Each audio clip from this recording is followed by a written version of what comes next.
And someday Facebook will cooperate with me and work.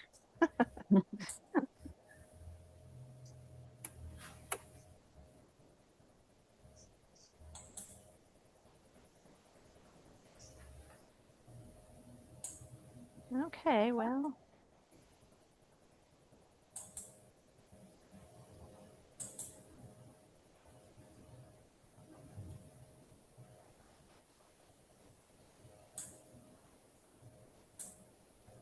Danielle, I wonder if you could check our Facebook page and see if we are streaming there. Yep. I'm having a little lag over here on the side. I'm going to go ahead and record tonight's presentation just in case Facebook is not cooperating. Yep, looks like we're Oh, okay, great. on Facebook, so we're all set. Thank you. All right. Thank you for being patient with me, everyone. I see some familiar names in the crowd. Welcome back. We're always so happy to have folks join us for these events. And tonight's event is special. We've not covered this topic before, and so I'm very, very excited for tonight's presenter and topic. Tonight's presentation is called Trained in Texas, the inspiring story of women Air Force pilots in World War II. I'm Christy Peliquin. I'm the development manager for the Friends of the Texas Historical Commission. We're so glad you've stopped by, and we want to encourage you to get to know a little bit more about us. The Friends of the Texas Historical Commission is actually the nonprofit partner to the state agency, the Texas Historical Commission. I'm going to ask everybody to please put their microphones on mute if you don't mind. That just helps us be able to focus on the speaker, and it helps me be able to hear. So I appreciate your cooperation. Thank you. We would invite you to get to know a little bit more of us by checking out our website, thcfriends.org. We support a lot of projects, historic preservation projects that the Texas Historical Commission has going on all across the state, many different kinds of programs and projects. And so you can learn about those by visiting our website. I also want to thank those of you who have chosen to support us with donations through these events. Trust us, we see every donation that comes through, whether it's $5 or $25, and we are grateful for every single one of those. So thank you. Those donations help us bring you programming like tonight's virtual event. They also help us with our projects that we have going on at the different historical state sites. So thank you so much. I also want to acknowledge our THC commissioners, our Friends board members, and our colleagues at the Texas Historical Commission who are here with us tonight. We're happy to see you. Thanks for joining. If you haven't already followed us on social media, please do. This is a really great way for you to find out about upcoming virtual events and other programming that we have. In May, we have a virtual event called The Black Soldiers and the Lone Star State During World War II, which is going to be presented by Cale Carter of the National Buffalo Soldiers Museum. Some of you may remember that Cale presented with us last year on a similar subject, and we are very happy to have Cale back. So please do register through our website for that event and join us in May. We'd love to see you.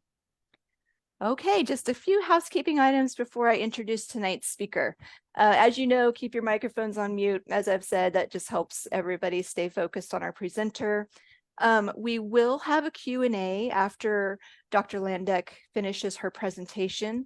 So while she's presenting, if you have a question, go ahead and put that question into the chat, and we'll get to as many of those as we can before we all turn into pumpkins at 7:30 tonight. So, but yes, I'll be encouraging you to put questions into the chat, and we will ask Dr. Landdeck once her presentation is over. I also want you to know that tomorrow morning, hopefully, I will send an email to everyone who has registered for tonight's event. And the email will have a link to a recording of tonight's event, which you can, if you want to watch it again or share it with friends, you are welcome to do that. If Dr. Landdeck mentions any resources such as websites tonight, we will also put links to that in the email. Please watch your junk folders for the email. We keep having problems with emails that we send ending up in people's junk and spam folders, and we've tried everything we know to do to fix that, and it's just continuing to happen. So if you don't see it in your inbox, check your other folders. Okay, it's now my privilege to introduce our presenter for this evening.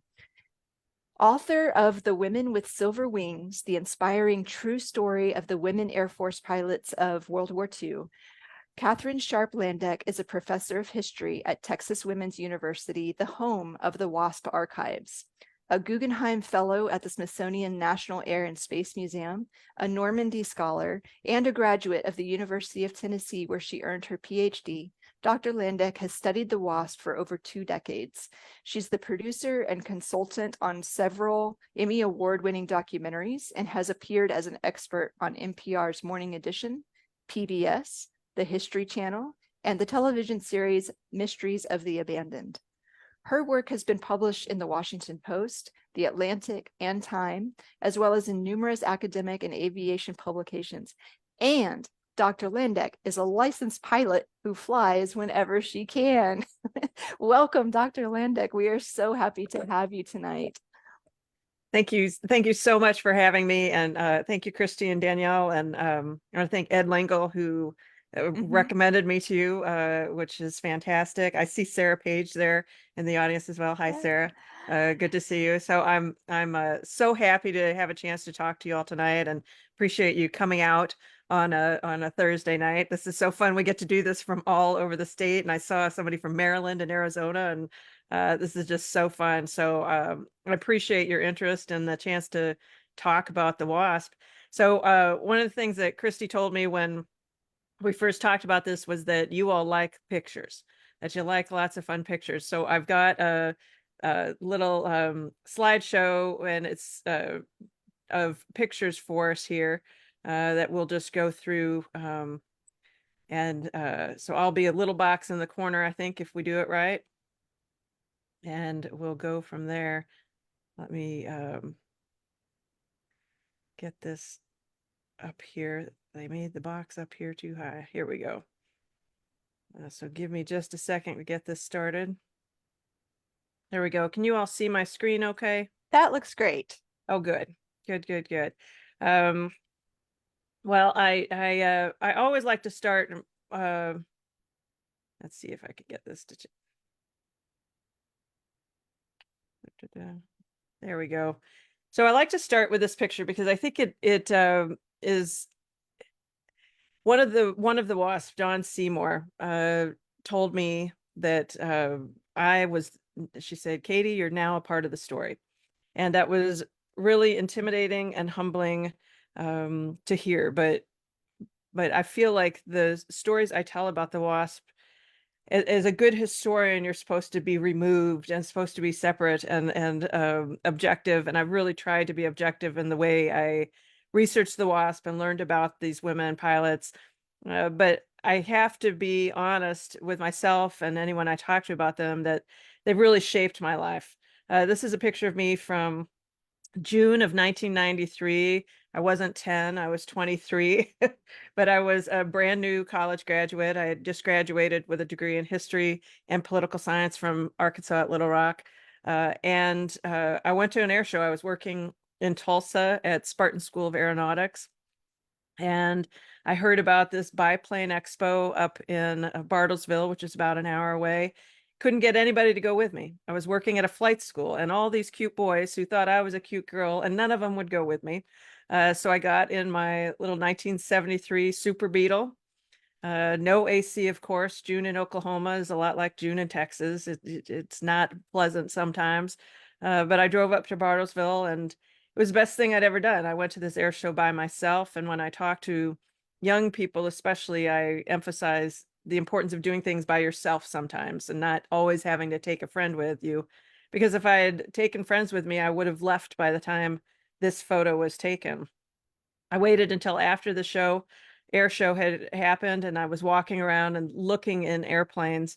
And I looked inside that little red airplane behind us in that picture. And the pilot walked up and said, I was a big airplane nerd. And I said, this is such a pretty airplane. And he said, well, Curtis Pitts, the designer of the plane, is right over there in the shade of that hangar. You should go say hi. Well, this was my day of being bold, right? Doing things by myself.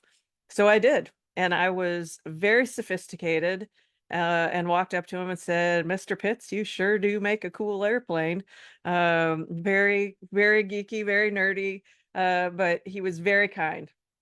And he talked about the airplane, the Pitts Special that he had designed. And then he pointed to the woman sitting next to him and said, "This is Carol Bailey Bosca. She flew my second airplane and won the 1951 Women's Aerobatic Championship." And I was stunned because I worked at a flight school. I loved airplanes. I loved all of that, but I didn't know women were doing aerobatic flying in the 1950s. I knew about Amelia Earhart. I knew there were some women airshow pilots at the time, but I just didn't know about this middle period. So I stood and talked to them. And then it was time for them to go. And I asked if they could take a picture. And I appreciate that this audience might understand how significant it is that this picture turned out so well. It was my little black Pentax, the pull back to the thing with the film. I had one shot left on my film camera, and I handed the camera to a stranger. I have no idea who took this photo, and they set it up perfectly. It's such a gorgeous picture. And that's me and Curtis Pitts and Carol Bailey Bosca. And just seconds after this photo was taken, somebody ran up to Carol and said, "You're Carol Bailey Bosca. You flew B-25s in World War II." And I was completely blown away. I had never heard of women flying in World War II. I watched all the World War II movies with my dad. I had, again, a degree in history, and I'd never heard of this. And they were on their way out. So Carol took out of her purse a little orange note card. And on it, she wrote her name and address, said, "If you want to learn more about the WASP, send me a letter." Because this was 1993, you send letters to people. So I did. I wrote her a letter, and then I started doing all the research I could. And then 3 years later, I was married. I was in graduate school, and I wrote to her again and said, "You don't remember me, but..." And she invited me up to Ohio, where I started doing my oral histories on these women. So it's not often in life we get a photo of the exact moment the entire direction of your life changes. And this is it. So I like to share that because it's one of those moments in time that changes everything. And I really have dedicated my life to learning about these women and the history around them. So that's kind of an extended part of the story, but I think adds to the understanding of some of the things I talk about. And I don't know, I like the story. So they were very special people. So I just want to make sure we're all kind of on the same page. I'll talk about these things a little bit, but just a little bit of basic background about the women Air Force service pilots, that they were all volunteers. Obviously, all women who served in World War II were volunteers. And 25,000 women applied to join the program. 1,102 finally wore their wings, and they did all sorts of different jobs. And then that 38 women were killed flying for their country. 2 of the women in this photo were actually killed. Cornelia Fort and Evelyn Sharp, who were both on the wing there, were killed flying for their country. So I just like to make sure everybody's got just the basics of it, and then get into a little bit of who they were. So the biggest thing to know about the WASP, and I think the most important thing, is that they were all pilots. There were no women Air Force service pilots who were administrators or secretaries or mechanics. They were all pilots, and they all had to be pilots when they came into the program. And they all learned to fly in different ways. If you think about aviation today, it's expensive, and it was back then too. But people in the 1930s, which is when these women came of age, were really very enthusiastic about flying. They called it the golden age of aviation. And people were really obsessed. Think about Amelia Earhart and Charles Lindbergh and how popular those people were. Well, these women came of age in that era. So this is just 3 of the women that I knew, 2 of them. And they all learned to fly different ways and kind of represent the flying that women did. This on the left, there is Teresa James, Teresa's from Pennsylvania, and she was afraid of flying, afraid of airplanes. But somebody said, this cute boy is going to think you're cuter if you learn to fly. So she learned to fly. She went on to be an airmail pilot and a stunt flyer and a ferry pilot. And then in the middle, there's Cornelia Fort, who was a wealthy debutante from Nashville. She was at Pearl Harbor as a flight instructor. She was at Pearl Harbor in the air the day the Japanese attacked and survived that, and then went on and flew with the WASP. And then on the right there is Shootsy Reynolds, and she represents a lot of the younger women who learned to fly through the civilian pilot training program, which is what the government put into place because we realized we weren't going to have enough pilots when we went to war. So in 1940 and 41, the government trained men and some women to fly for free. So if you took the ground school and you were the top 2 of the ground school, you could go on to flight school.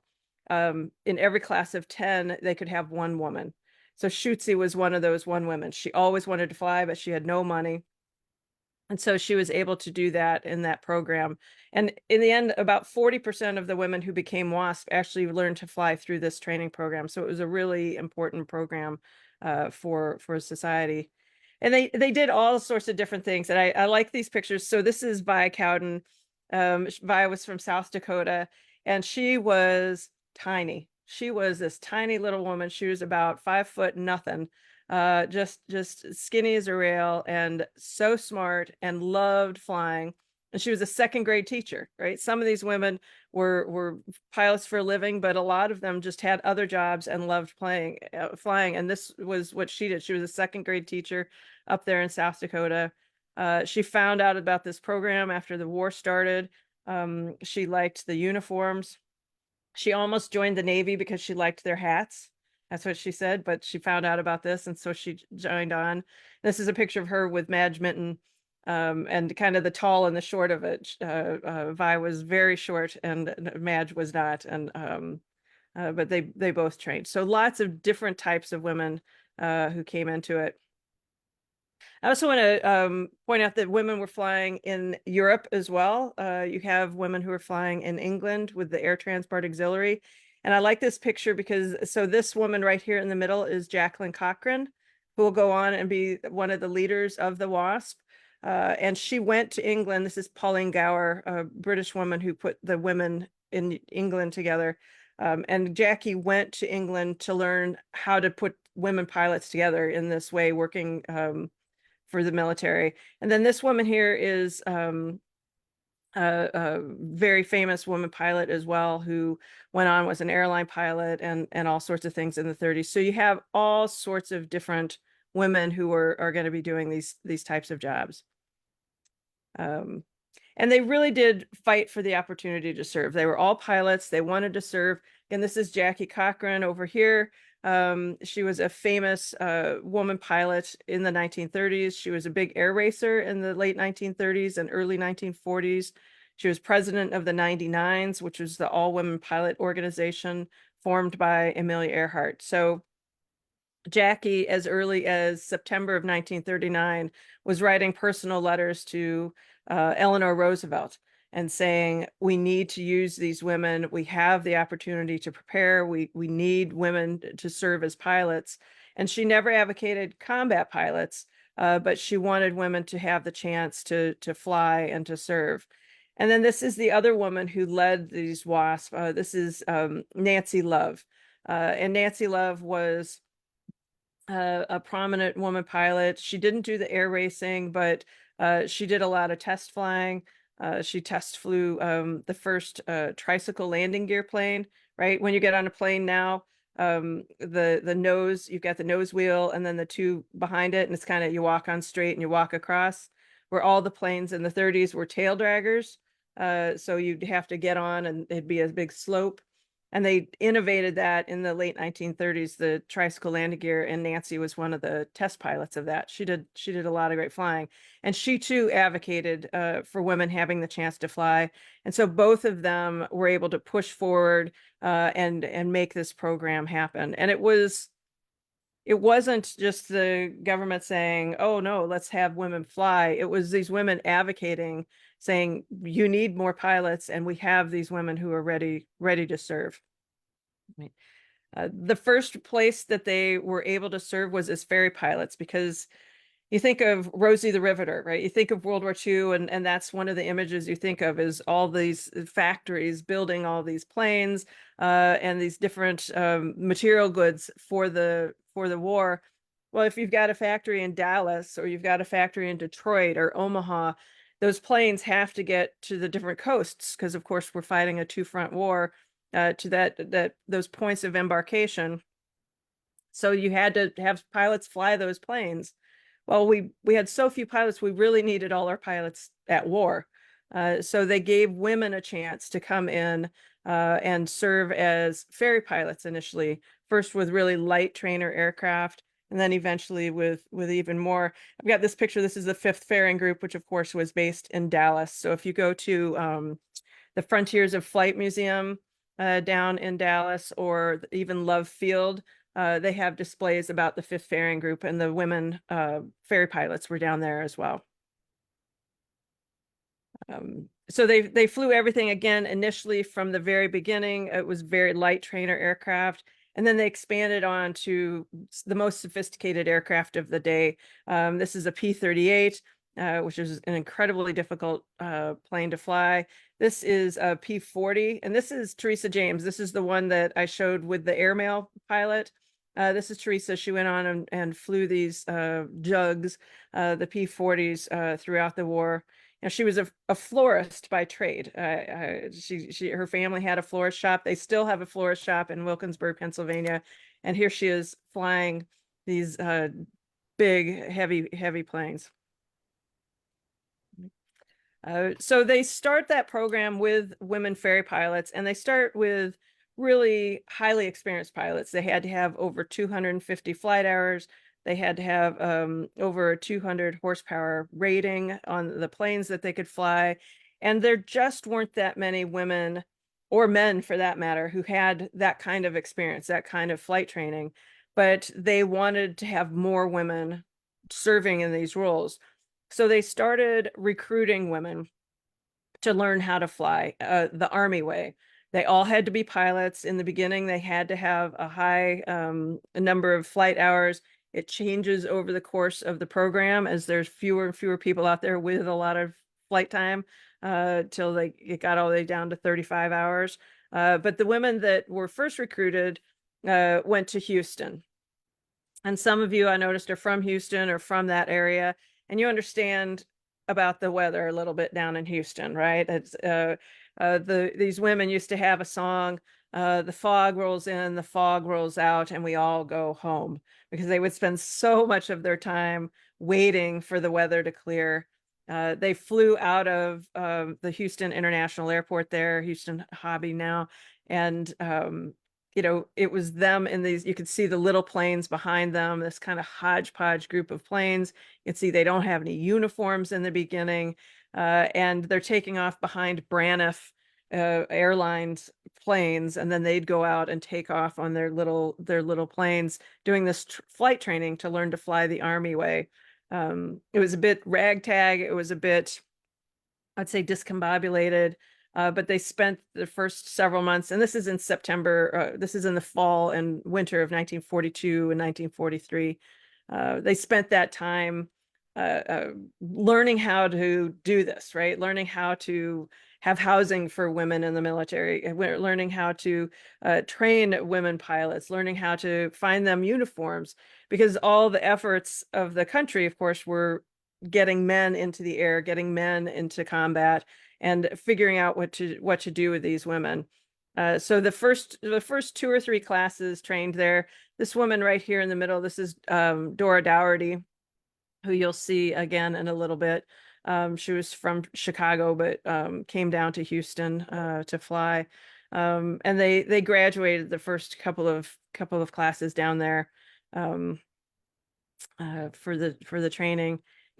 It was really not a good situation. They had to walk about a mile from where their airplanes were kept to the terminal to use the restrooms, and apparently a not very good cafeteria. So before too long, they started to look for other places to train. And they found a good place out in Sweetwater, Texas, just out I-20 past Abilene. at Avenger Field. Avenger Field was already available. It was being used to train British pilots and then some American men pilots, both men. And then they started in the spring of 1943, April or so of 1943, to send women over. I can see this is kind of a famous, the entrance to the airfield with this picture of the three women. This is Fifinella up here on the top, who is their mascot. That was designed by Walt Disney. She was a part of Roald Dahl, who wrote the Gremlins and James and the Giant Peach and all of those things. He wrote that book, and she's a female gremlin. And then Disney had designed, painted her and gave the women the rights to use her. If you go to, there's a WASP museum in Sweetwater, Texas, and they have a recreation of this sign between their two hangars of the museum. It's really kind of fun. It's metal cut out. It's very cool if you get to go out there. So the thing about the training is, they have a lot of advertisement about it, a lot of expansion to try to get women to do this. They have over 25,000 women apply. And I will say Jackie Cochran said that number a lot. She said 25,000 women applied. And honestly, I didn't. So Jackie Cochran exaggerated things sometimes. She exaggerated certain parts of her personal story. She was an incredibly smart, incredibly hardworking, incredibly accomplished woman and a great leader of the WASP. But I wasn't quite sure that 25,000 was accurate. But at the National Archives in Washington, D.C., in College Park, Maryland, really, they have a box full of all the applications of these women. And it was everything from typed letters on onion skin paper to handwritten letters on personal stationery.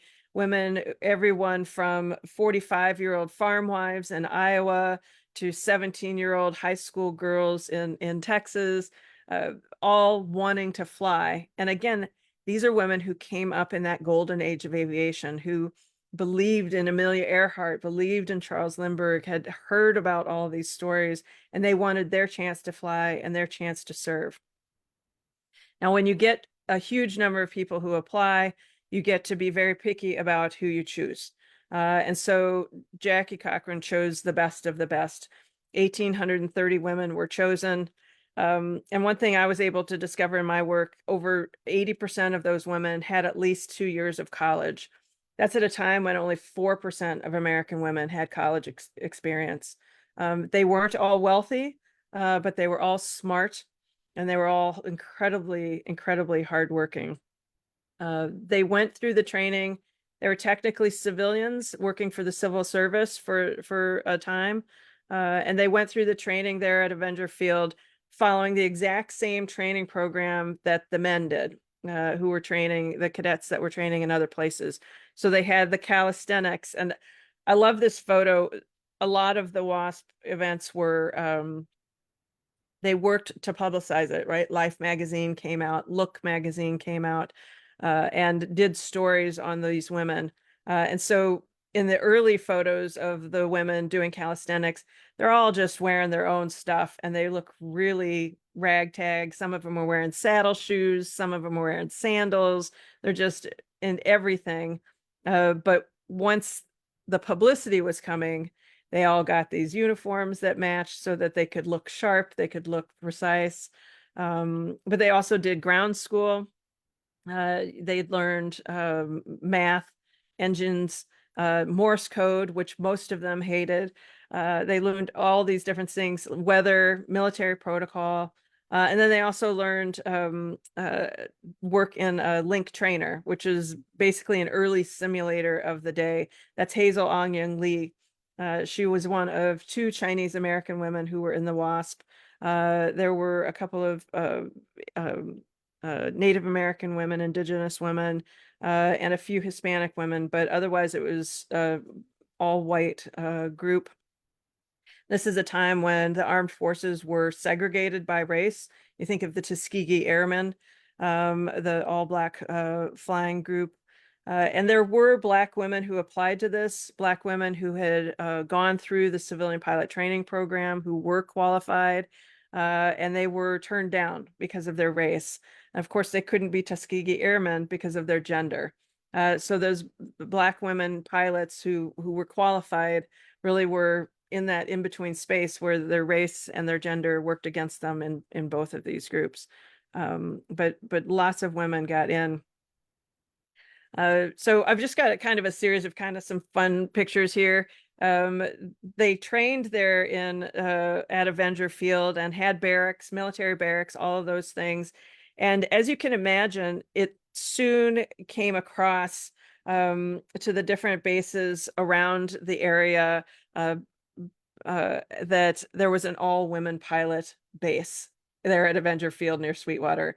And it became a very popular place for emergency landings of the pilots who were training at nearby bases, where they would want to land and you know, oh no, my engine isn't working right, I'm going to land, so they could see all the girls, right? See all the girl pilots. So very quickly, Jackie Cochran, who did not want any negative reputation for these women, very quickly set down the rules that nobody's to land at Avenger Field, very restricted. So it soon became known as Cochran's Convent, where you weren't, you know, it was let's keep Jackie's girls safe and a good reputation. You have lots of different pictures of the women trainees with this sign about the women trainees only back near their barracks. This one's a particular favorite of mine. And you see this a lot where they would be sunbathing or whatever and cover up the you know, they wanted the men only. The woman on the left here is Jean McCurry. She went on to have 10 kids after the war. She was a good friend of mine. She was a lot of fun. The thing they loved to do the most, and the reason they were there at Avenger Field, was to learn to fly. And I just like these pictures because it shows them preparing to fly for the day. You could see the board behind them, which would have their names, the type of plane they were flying, the area they were supposed to fly in, and the flight instructors. Most of the flight instructors were men. In the beginning, they were not married men, and there was some dating that Jackie Cochran didn't like. So they all got shipped out, and they were all married men who were brought in to be a part of this training program. And this was a big deal for these women to get to fly these planes. This is B. Haydu again. I like this picture. So this woman right here, had just a trivia point. This is Winnie Wood. And her niece was Janet Reno, the Attorney General. If you remember Janet Reno, this was her aunt, which whatever you think of Janet Reno, it suggests a little bit of her personality, you know, toughness of her personality, that one of the WASP was her aunt. And she grew up with all of them bossing her, for sure. This is Charlene Krieger. I just think it's a beautiful photo. She was from Oklahoma, grew up very poor, but very determined to be a pilot. And she would want me to tell you that she was the jitterbug champion of the state of Oklahoma, just as the war was going to start. When they graduated, they lined up the planes and marched. And I like this photo because it shows them in their tan pants and white shirts and tan caps. And to show a little bit of how they were making do, these women all went to Oshman Sporting Goods and bought the pants themselves, and then went on and graduated. So while the initial job of the women was to be ferry pilots, very quickly the Army Air Forces wondered what else could women do, right? What other type of flying could they do? Jackie Cochran's response was, they can do any flying that needs to be done. She said, think of us as aerial dishwashers. So I don't know about you all, but I hate doing dishes, right? Dishes are boring. I don't enjoy them. If you enjoy them, I live in Denton. Come visit anytime. You're more than welcome. But the dishes must be done, right? Even if it's not exciting, it's not glamorous, the dishes need to be done. So you do your dishes every day. And Jackie put the flying that the women were going to do into this context of aerial dishwashing. Um, we're going to do be the aerial dishwashers, where all the flying that needs to be done, but isn't glamorous. The flyboys, heroes of the war, aren't going to want to do. We'll do that. Just consider us for that. So the first thing that they did was they expanded the experiment, which is what they called it. They called it an experiment, to have the women tow targets. Because if you think of the men who were being sent to war, they had to have experience firing on aircraft, right? And so they sent the women out to Camp Davis, North Carolina, to tow targets behind their planes. And you can see these planes in this picture. So this is Dora. This is the young woman who flew in, trained in Houston that I told you about. You can see how worn out this plane is, because these planes are not, the new planes are going to the men who are fighting the enemy abroad, as it should be. So they're flying not the best planes, but you can see in this other picture that they're towing a target behind the plane. So there's the pilot up here, and then the tow man, right? And he would roll out the target and then roll it back in, and they would fly down a specific path, and the men on the ground would fire on the targets. It was always with live ammunition, and they would color code them so they could see who was hitting the target and who wasn't. And it was just something that needed to be done. And they would go on and they would do this same job with other aircraft. So these are B-17s, the big flying fortress. If you guys have if any of you have watched on Apple TV, The Masters of the Air is a new Steven Spielberg's Tom Hanks series that's just been on over the last month or two. And if you've seen the Memphis Belle movie, those are B-17s, big 4-engine bomber aircraft that were so essential to the war in Europe. Well, one of the things Jackie and the Army Air Forces wanted to do was to see if women could fly those planes too, right? They knew they could fly smaller planes. They knew they could fly the pursuit planes. Could they fly these big 4-engine planes? And they did. So they trained a group of these women to do it, sent them up to the same place where the men were being trained to fly it. And the women were very successful. Maybe you've seen this picture associated with the WASP.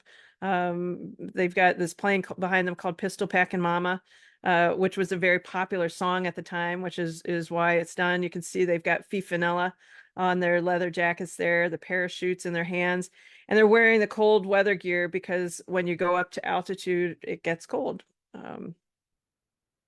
But this, you can see they're doing the same thing here. Do you see the target here? Because the men who are in the back of these planes, the B-17s carried a crew of 10 normally, and you'd have the pilots up front, but then you'd have the gunners in the different positions in the back here, and then on the windows. And they had to learn how to fire from a moving aircraft against a moving aircraft. So they would train the men, they would take them up against a target, and they would give them each 3 shots, right? Each man would get 3 shots, and then they'd be shipped overseas to fight, which is terrifying to me to think of these young men in their late teens and early 20s. Okay, here you go, 3 times. There you go. Now you've got a German coming at you. Don't miss. But that's one of the things that some of these women did, was they flew that. Again, men were doing these same jobs, but the women were adding to the numbers of people who could do this. Another job that I think is really interesting that gets kind of forgotten or not known as much, and I think is really interesting in our modern era of war, is they were trained to fly the PQ-8. So what this is, it's basically a culvert cadet, which is a particular type of airplane, but they would put remote control boxes up here in the cockpit. They did this out in El Paso, mainly. They did it at Liberty Field in Georgia, but then they brought a lot of it out to the El Paso area, and they would put remote controls materials in here. Then they would have the pilot sit in here, And then they would have pilots on a larger plane behind them that would control it. So you'd have one of the women flying the big plane, one of the women at the remote controls of this plane, and then they would put one of the women in the cockpit of this plane. So if the connection got broken or it wasn't working right, then they could land this safely, and so they wouldn't lose the aircraft. So you would have, you know, these groups of women, and then they would run these up and down the firing lines remotely, and it was an attempt to see what they could do. So if you think of our drones today that are being operated remotely, this is a real precursor to that. That was being done in the 1940s. It was all top secret. The women would do it. They did have some crashes. There was one WASP whose best friend was, you know, the WASP was in the PQ-8. Her best friend was operating it from the plane behind her, and she crashed. She nosed her in, and the WASP who was in the PQ-8 broke her nose. And her friend felt so bad, she said, "I will buy you a drink anytime we're together for the rest of time." And they both lived into their 90s. So she bought a lot of drinks for that woman for that one broken nose. That was always the big joke. Okay, here's my nose drink. But they had a lot of fun. But I think that's a really a piece of the WASP story that gets forgotten a lot, and a piece, I think, of the World War II story that gets forgotten, that technology that we see is so sophisticated today was being used experimentally in World War II, and the WASP were part of that story. Another way the women were used, and they did all sorts of different jobs, very boring jobs. If a plane was broken or needed repairs, they would test fly it to make sure it was okay. They did the weather flight. They'd be the first flight up to check the weather of the day, different things like that. But one of the things that they did was to help with the B-29. So the B-29 was a huge 4-engine plane. It could fly at high altitudes. It was pressurized, where if you think of things like the Memphis Belle, you see the pilots wearing the oxygen. And the B-29, they didn't have to do that because the plane was pressurized, which is what it is for us today, right? If you go for a flight on American Airlines, you don't wear oxygen. You just sit and it all works out, even though you're at 30,000 feet, because it's pressurized. Well, this plane was part of that. This was a Boeing aircraft, but it was built and designed during World War II, which was very fast, and it had some problems, and some of the with engine fires was the biggest problem. But we needed this plane because it could go very long distances, which we needed in the war in the Pacific. There was a lot of water that we had to fly over and then drop bombs out of these planes. So it was essential that this plane get flying. The pilots were refusing to fly it because it had this reputation coming out of it being built of all the engines catching on fire and the planes crashing. So Paul Tibbets is right here. He was a colonel at the time, and he was put in charge of getting men back into the airplane, convincing them to fly it. And he had heard of women being used to convince men to fly airplanes before. And then he was sitting at an airfield in Georgia and watched Dora. Here's the same Dora, the woman who trained in Houston and then was at Camp Davis and flew the PQ-8s as well. He watched Dora come in and stick a particularly tough crossfield landing. And he's like, "I'm going to use women." And so he took Dora, and this is Dee Dee Mormon. Dee Dee was chosen because she answered the phone in the WASP barracks. And so Dee Dee and Dora were brought in by Paul Tibbets to learn to fly the B-29. And I will say, just to give a scale-wise, I knew both Dee Dee and Dora. I knew Paul Tibbets as well. But these are not tall people, right? Dora was about 5'4", Dee Dee maybe 5'5", Paul Tibbets was 5'7", right? So these are not big, monster, strong people. And he trained them in just a matter of days to fly the B-29, and then took them to bases across the country where the B-29 was based and had them do demonstration flights for the men. Because the argument from the 1930s through the 1940s, and if you talk about cars today, things like that, was that it's so easy to fly, even a woman can do it. Right? That was the tactic. And Tibbets thought it was hilarious. It's like, these pilots are such such such pigs that they think girls can't do this, that they think women can't do this, and but I'm going to use it against them, and we'll show them. He and Dora and Dee Dee were friends for life, and he thought he would laugh about it. He'd say it was a pretty good trick we pulled on these women. It was a pretty good trick, because he thought it was great, because the men would see these women doing it, and the women taught them the proper procedures, right? You just had to be a little bit more refined with the plane to make it work. And they got back in the plane. The women were only allowed to be in it for 2 weeks before they got kicked out by somebody higher up the chain who didn't want the men to be shamed into flying.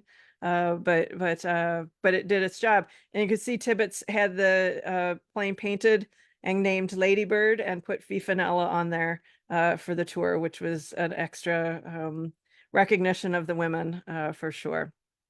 So that was another one of the things they did. The big question about the WASP throughout their entire existence was whether they were military or civilian. They were initially brought in as civilians working for the civil service, in part because it was an emergency. They wanted them in quickly, in part because they wanted them in. If they failed in the beginning, it was a lot easier to shut down a civilian organization than it was a military organization. As early, this all started in September of 42. As early as February of 43, the Army Air Forces were trying to make the women an official part of the military, an official part of the Army Air Forces. Politics and all sorts of things got in the way. A lot of bad publicity in the spring of 44, calling the women glamour girls, accusing Jackie Cochran of batting her eyes at generals to get what she wanted, different things like that. The bill that would have brought the WASP into the military failed by 17 votes. So they were soon, by the fall of 1944, they were disbanded. In December of 1944, which, if you know your World War II history, that's in the middle of the Battle of the Bulge. They're sent home.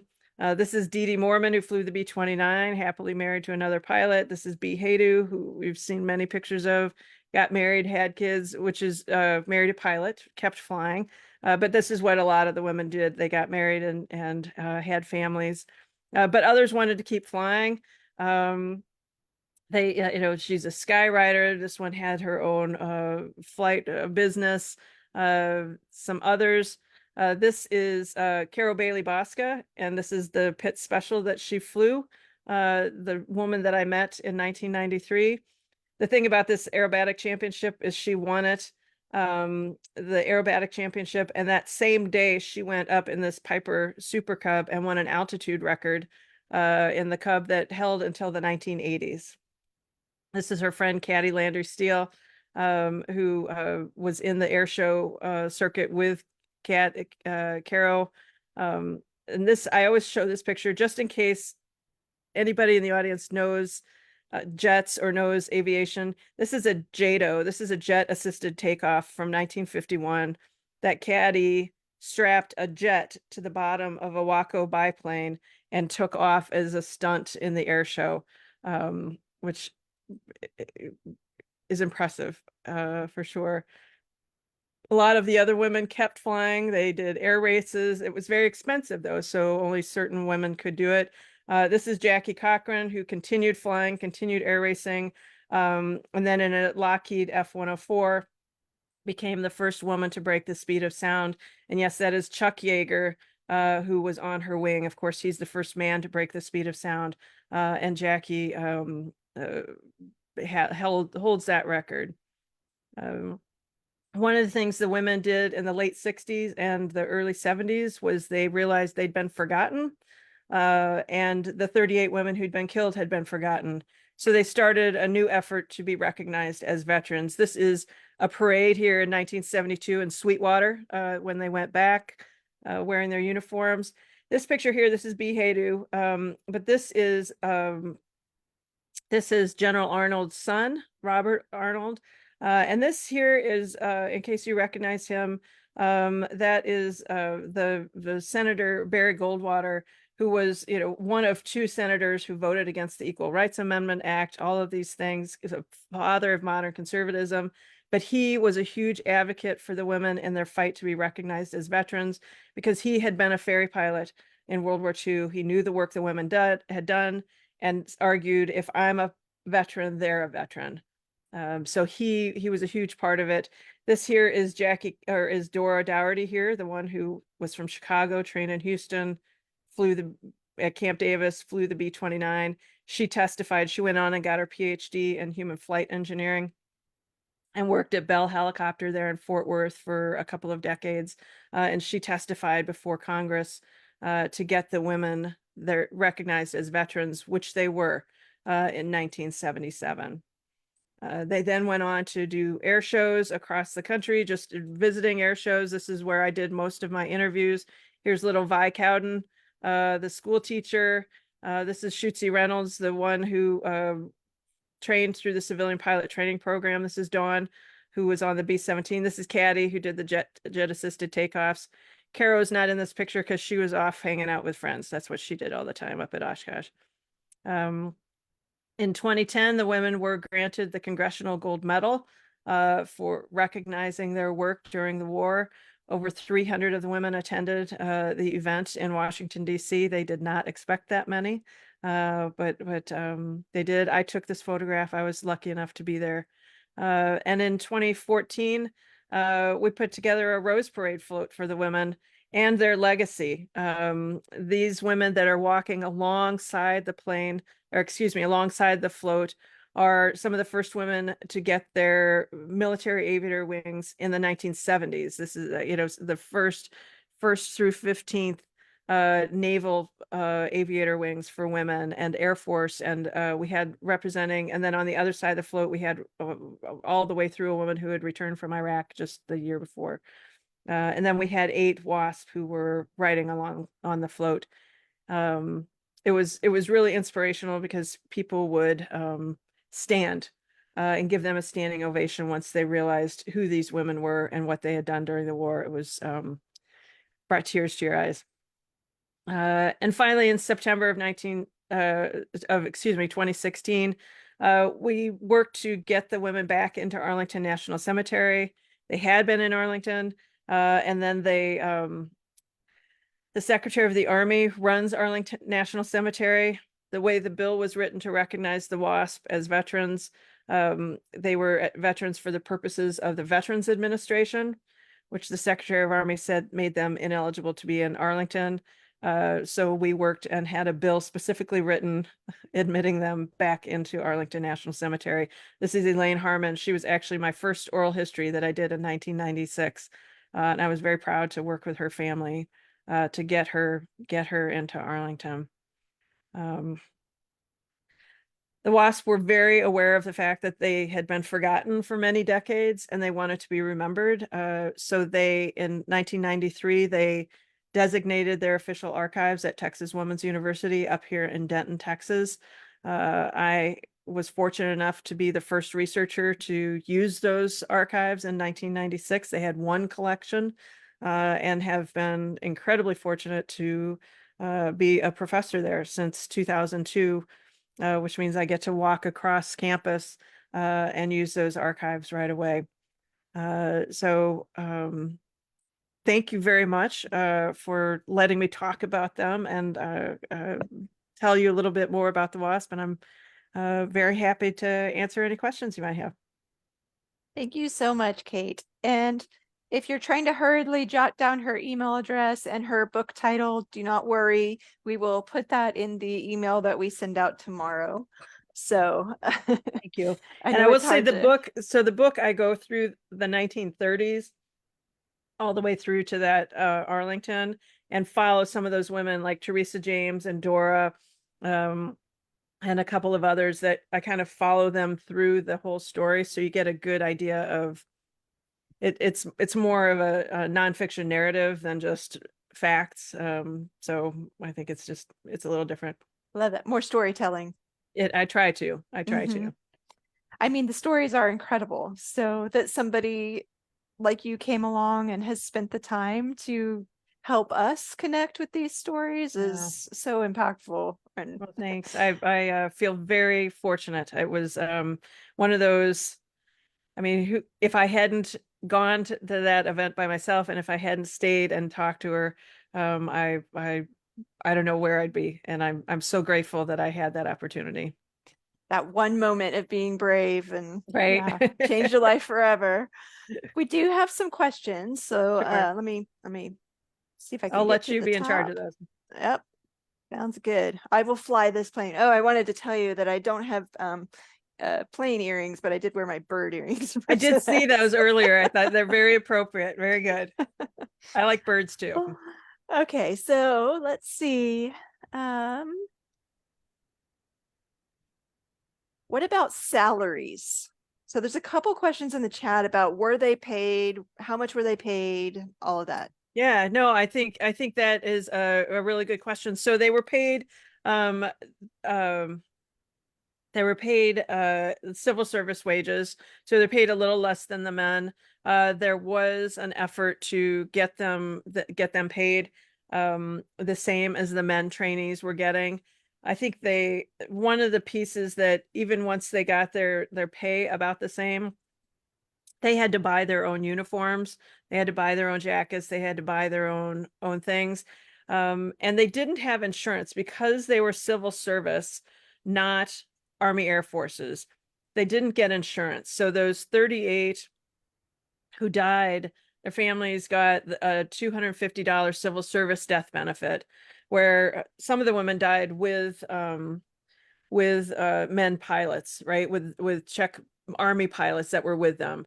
And the men pilots' families all got a $10,000 death benefit, and the women got a $250 death benefit, even though they were doing the same job and in the same plane. So that keeping them out of the Army Air Forces was a real problem, and it's something that even General Hap Arnold fought to get them in, so they could have that insurance. A lot of them, once they entered training, bought their own personal insurance. But even those 38 women who died, they didn't their families didn't get the gold star in the window. So that was something that really bothered them. They weren't allowed to put a flag on their coffin, though some of the families did. They're like, well, we're putting a flag on the coffin. But that was a big deal when the women became veterans in the 1970s. That was one of the big reasons, was they wanted to be able to have that flag on their coffin to recognize their service. I think we take for granted the way things are now. We don't always remember how difficult it was for the generations of women before us to be recognized and honored for the work that they did. Yeah. Crazy to think about. Okay, so Mary's asking, was there an age limit for the women pilots? Yeah, that's a great question. In the beginning, it was 21 to 35. And it was for the men too. And then they realized that um, the older you get, the more stubborn you get, and the more scared you get. So they ended up dropping the age to 18 and a half, which is the same thing they did for the men pilots. They really did parallel the women's flight training program with the men's flight training program. They did medical evaluations of both. And that's why I say it was an experiment, which all militaries at a certain extent, right? They keep meticulous records so they can do an evaluation later if this was effective, or if especially with the women, could the women do it? Could they be relied on later? So that was part of that as well. Thank you. And I know we touched on did the women eventually get admitted to the military question. I think we answered that, Ninza, but if you have more to ask about that, please go ahead and put it in the chat. Let's see. What happened to the women after the war was over? I think we covered that. Thank you, Yeah. Kate. Well, and I do want to add, and I don't have it in the slideshow, that over 200 of the women continued to serve. They wanted to be a service to their country. So over 200, I think it's 250 women served in the Air Force or the Air Force Reserves. Once the Air Force became an independent branch, they all got invited to be a part of it. Although I will say a number of the women who joined the reserves when they were invited were then uninvited because the reserves learned they had children under the age of 14. Of course, men with children under the age of 14 were allowed to continue to serve, but the women were essentially uninvited from their service, even though they wanted to serve. So, but over 200 of them served over 20 years. I did, as I was preparing for tonight's talk, I read that I read literally the language from the letter uninviting them. Yeah, And it's pretty shocking it is. by today's standards. Yeah. I can't imagine having been treated like that. It's And I don't think they were surprised by it. It was the Yeah, time, right. but definitely disappointed. Well, it ruffles my feathers today. Good. I can tell you that. There's a lot of compliments on your book in the chat. Well, thank you. So yes, and folks, we will definitely include a link of where you can get that when I send that email out tomorrow. So don't worry about that. And there's a couple comments that I wanted to share with you that are in the chat. And one is from Elena. She says, as an Air Force brat and Army wife, I have tears in my eyes right now. And I think that was the scene where towards the end where they were recognizing. Yeah. Yeah. And you can, And- if you, the Congressional Gold Medal, you can find that C-SPAN was there. I mean, there was a lot of global media there. It was really amazing, but C-SPAN recorded it. And if you search, you can find it and watch the ceremony on one of the C-SPAN recordings. So that's great to know. And yeah, maybe it if was we can very find cool. a link to that, maybe I can put that in the Oh email yeah, as well. I'll try to find that for you pretty easily, I think. Yeah, that'd be great. Okay, wonderful. There's another comment here that says, it's from Lacey. She says, that was amazing. I served 21 years in the Air Force and never heard about these women. Isn't that something? Right. And they are at the Air Force Academy. There's a statue there that Dot Swain Lewis, one of the WASP, made, and she has another one of her statues at the Air Force Museum in Dayton. And Jackie Cochran's sword, if you're ever at the Air Force Academy, is like between the stairs in the library. There's a little wall, and the Air Force had given Jackie a sword, and that's there. But it's something that the WASP definitely felt forgotten, and the fact that you served for 21 years and never had heard of them, and that's partly why I wanted to do this, because I met this woman and I'm like, holy cow. And I went back to, again, I was at the Spartan School of Aeronautics in Tulsa, and I went back and nobody had heard of them. And it's like, how is this even possible? And so that's been my kind of personal goal since 93 to never walk into another room where people hadn't heard of these women. And I'm kind of counting on all of you to help me do that. I figured the more of these talks I do, the more, we can fix that. Because imagine if everybody today knew that women had done that, right? Mm-hmm. Women today are only 7% of all pilots in the United States right now. Wow. Imagine if everybody had grown up, men and women, knowing that women had done this, that it was just normal for women to fly, normal for women to be pilots. Would we be in a different place with those numbers? I don't know, but it's something I'm going to really try. It's an incredible question, and it's even deeper when we think about the complexity of race for some of the women that you brought up, and just how much more that was difficulty for them to have to deal with on top of the gender question. Yeah. And yeah, so that's something I'd really like to work on for a next project. I've found the names of 6 women who applied and can find where they did their training before.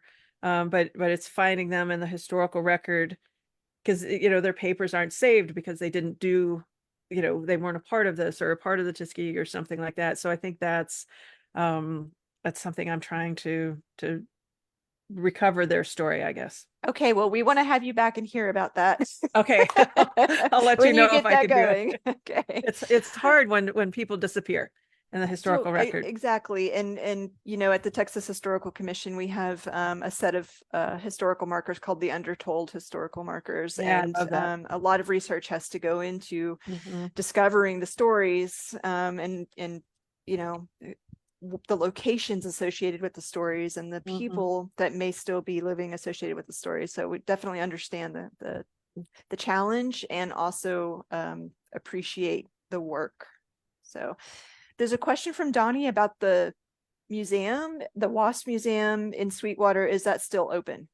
Yep, it sure is. It's out there. They've had somewhat more limited hours. You should always call ahead. It's a private museum, and they're doing that, but they've just had a huge expansion. They've doubled their footprint, where they had one hangar that I will say was kind of leaky and made me a little nervous because it would leak.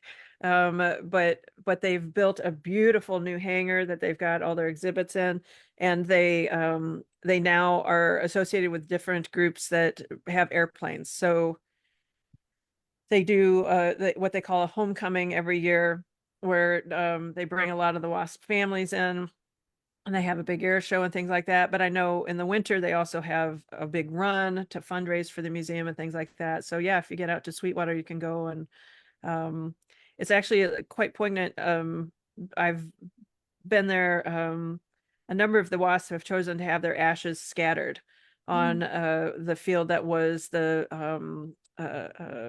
airfield, and the airstrip that the WASP were on. And it's always something. I think that they've lived these long lives, and that 6 months they spent there in Sweetwater, Texas, had such an impact on their life that they choose that as their final resting place.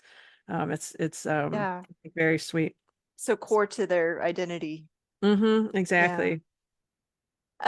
Needs is asking, and this kind of circles back to what we were talking about a moment ago. Do the history books mention them? And I think we're thinking about, as we're coming up through school, as we're learning as students to. Yeah, so that's something that I always wanted to happen. So in the state of Texas, the second grade TEKS included the WASP for some time. There's a kid of a WASP, Nancy Parrish is her name. She was down there in Waco, and she really pushed hard to have that included in the second grade TEKS for all second graders in Texas. There was a moment when they were going to be removed, and I'm not sure, and then they weren't, so I'm not sure the exact status right now. I have a college freshman and a high school freshman, so I'm not as up on second grade things, but that was a very big deal to get them into that. And then there is one college level history textbook that I now use regularly, because it has a picture of that pistol packing mama picture. That's the one that gets used the most because it's so cool. That's a part of that. But yeah, it's up to us. And I see the comment here about in Georgia to include them, and it's got to be a voice to include their story in World War II. And you have a lot of World War II films and things that come out, all these documentaries, and Steven Spielberg has done so many great things with, but the women aren't a part of that bigger picture story, and I really hope that we can do more with that. If I can, Christy, I hope it's okay. I saw a little note come up asking about Hartley Field. Yep, I was actually just going to go there. Yeah, Were go you? ahead. So Yeah.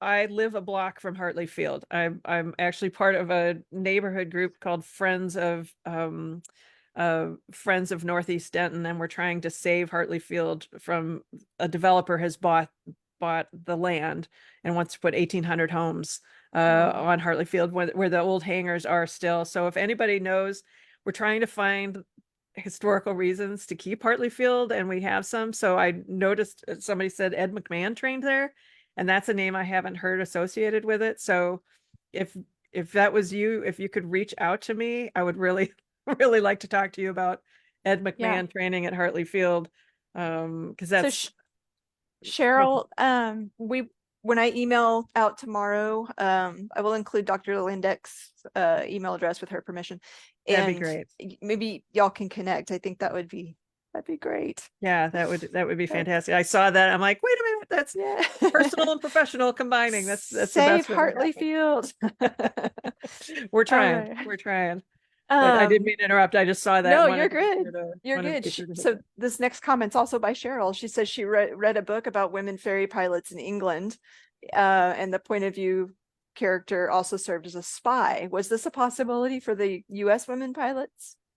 Not really. Yeah. And I don't think really for the European women either. You know, I think that's a great storyline, and it's a lot of fun. And those women, so the women that flew out of England, they were with the Air Transport Auxiliary, which was an auxiliary of the Royal Air Force.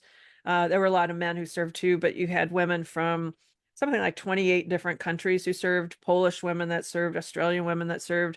You had 25 American women who went over and served.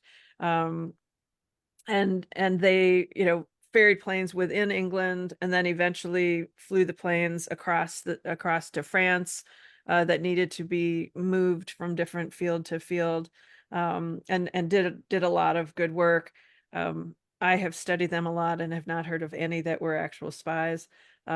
Maybe there were, and I've missed it. I would never say that I know everything about any of this because there's so many stories, for sure. But the American women were kept in the United States. They didn't fly overseas at all. They flew just in the continental United States.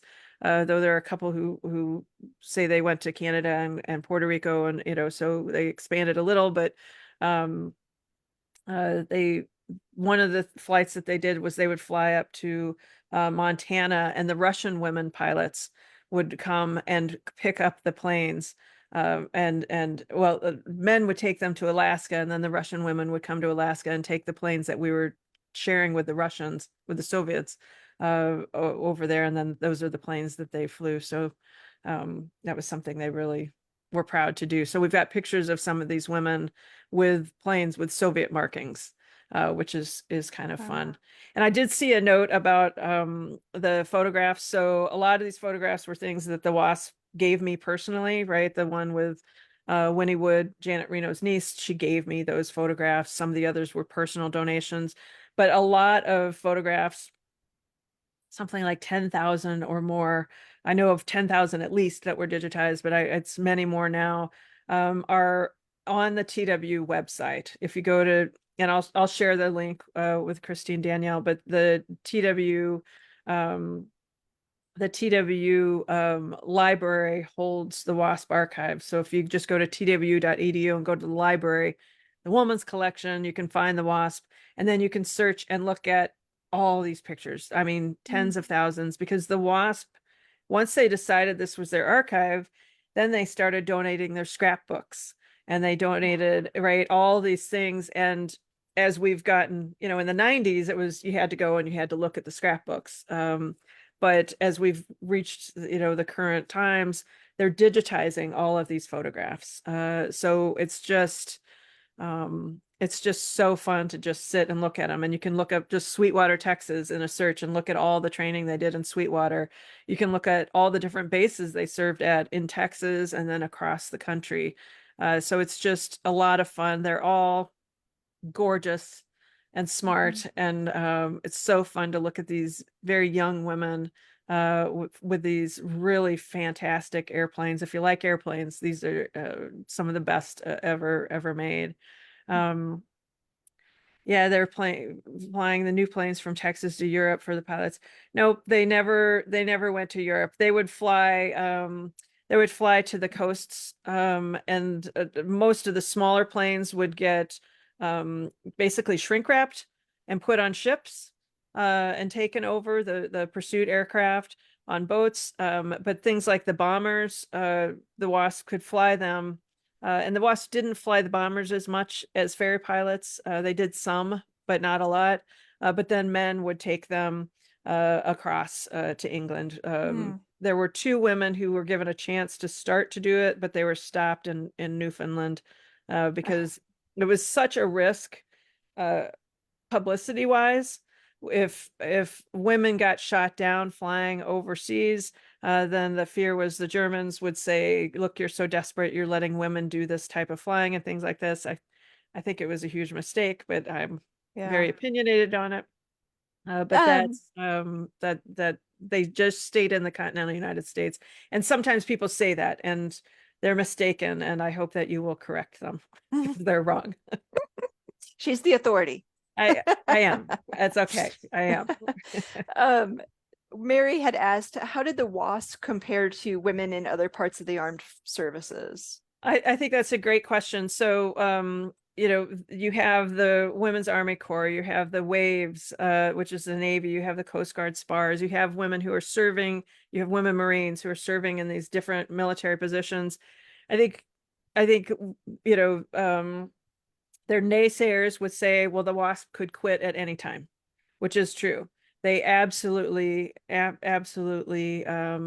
could quit anytime because they were civilians. But most didn't. About 90% of the women stayed in the entire duration of their training and their time. But these women were all pilots.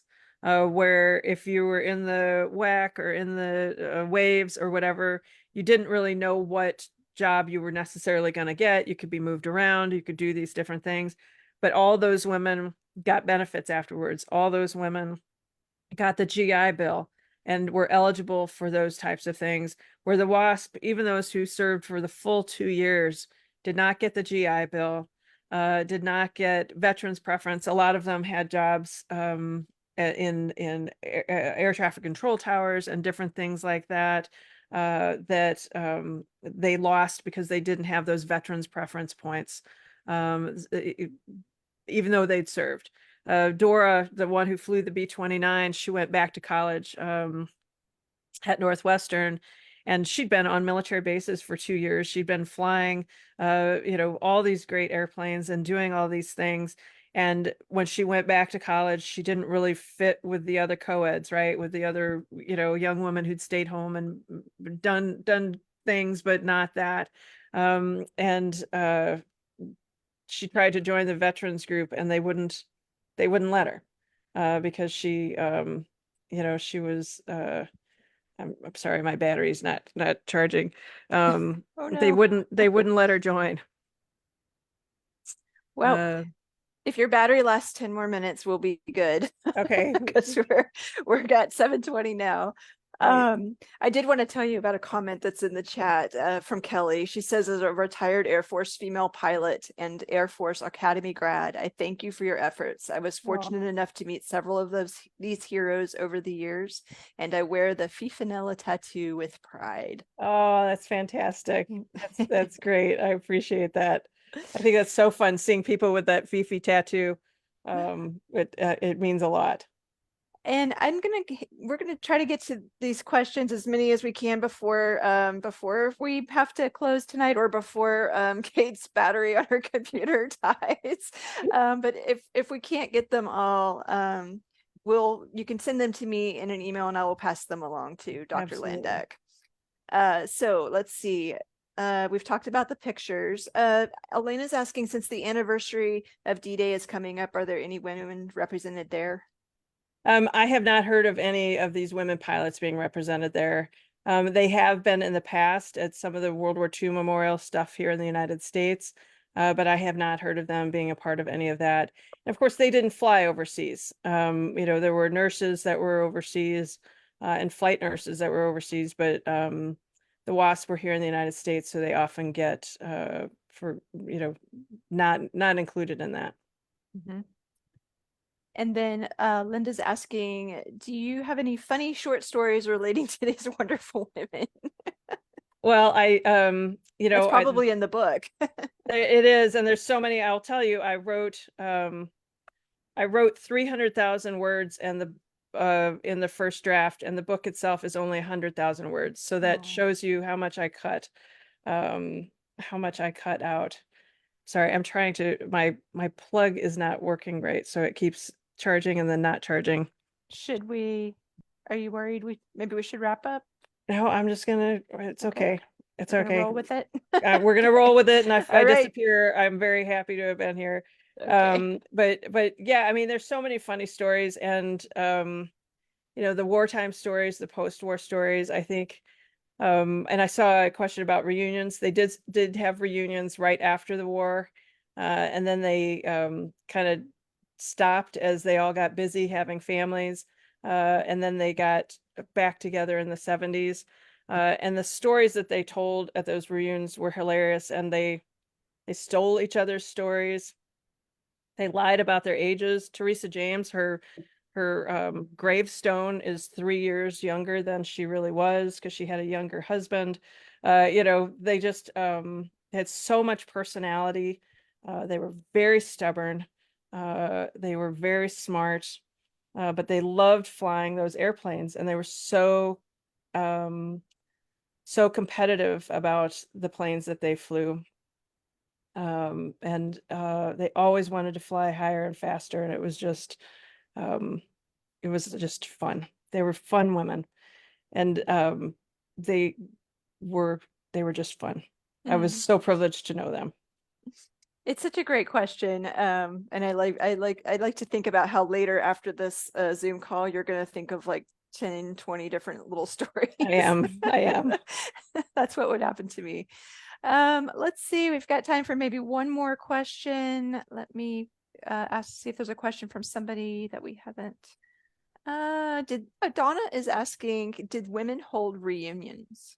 Yes, so they immediately after the war they held reunions, and then they disappeared later, and then they got back together in the 70s and 60s and 70s for sure. And I just saw the one about Fanny Flagg. Fanny Flagg has read my book, and she's got a blurb on my book. She actually called me to tell me she liked it, which was very, very cool. So yeah, I like that book of hers a lot as well.